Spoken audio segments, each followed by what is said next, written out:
Bienvenue dans cette démonstration du logiciel NoCode Bitool qui vous permet de créer votre propre workflow de travail en quelques minutes seulement. Avec notre logiciel intuitif et puissant, vous pouvez dire adieu à la complexité du codage et gagner en productivité. Dans cette vidéo, nous allons vous montrer à quel point il est facile de créer votre propre workflow personnalisé sans aucune expérience en programmation. Créez un tableau, donnez-lui un titre et sauvegardez. Ensuite, créez un espace dans le tableau, donnez-lui un titre et sauvegardez.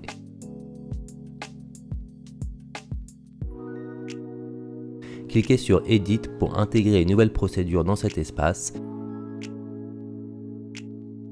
puis cliquez sur Paramètres. Dans cette nouvelle procédure, vous pourrez facilement faire du drag and drop avec des widgets. Pour notre exemple, nous allons prendre une description pour placer un titre dans la procédure en faisant glisser à l'endroit souhaité le widget description. Ensuite, nous allons créer un groupe de statuts classique que nous placerons juste en dessous du titre que nous venons de créer.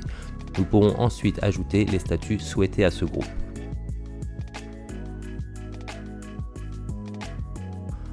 Ensuite, nous allons créer un agenda que nous nommerons et pour lequel nous pourrons choisir le fuseau horaire souhaité.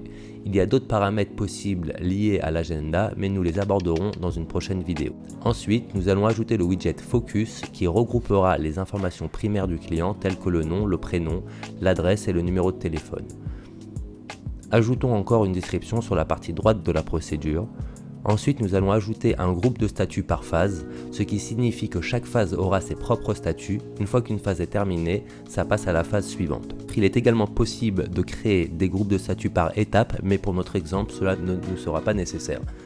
Donc nous allons nommer notre première phase et créer les statuts correspondants. Ensuite, nous procéderons à la création de la deuxième phase avec ses propres statuts. Bien entendu, il serait également possible d'ajouter une troisième, une quatrième phase et ainsi de suite.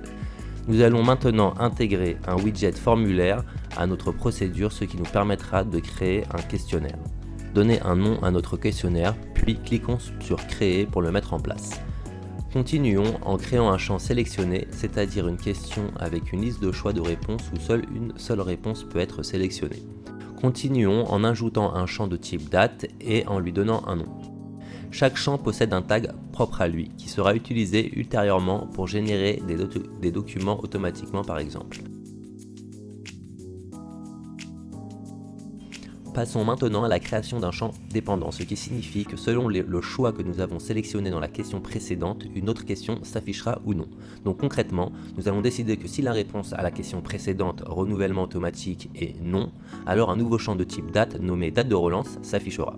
Effectivement, le widget formulaire offre encore de nombreuses fonctionnalités telles que des checkbox pour une question à choix multiples ou la possibilité de réaliser des calculs dans les champs, et bien d'autres encore. Nous aborderons ces fonctionnalités dans une prochaine vidéo.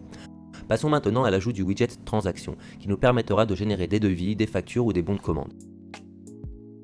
Continuons en ajoutant le widget document qui nous permettra de charger les documents du client dans son dossier. De plus, ce widget nous offrira la possibilité de générer des modèles de documents avec un remplissage automatique des champs souhaités.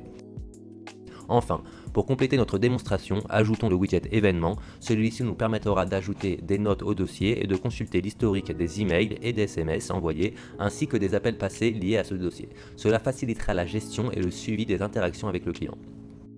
Passons maintenant à l'organisation des colonnes de notre tableau de bord.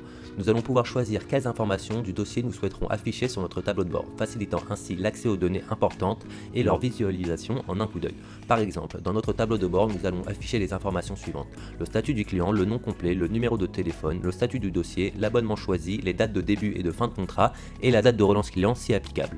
Cela nous permettra d'avoir une vue d'ensemble des informations clés liées au dossier du client. Maintenant que nous avons fini le process, cliquons de nouveau sur le bouton Build pour quitter le mode construction et voir comment les données que nous avons créées s'affichent. Nous arrivons sur le tableau de bord.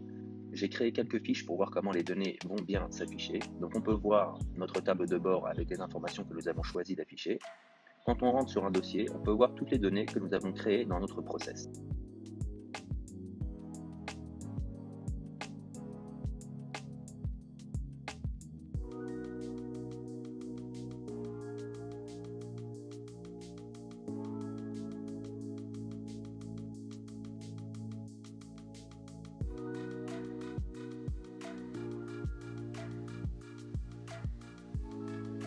Nous arrivons maintenant à la fin de cette vidéo.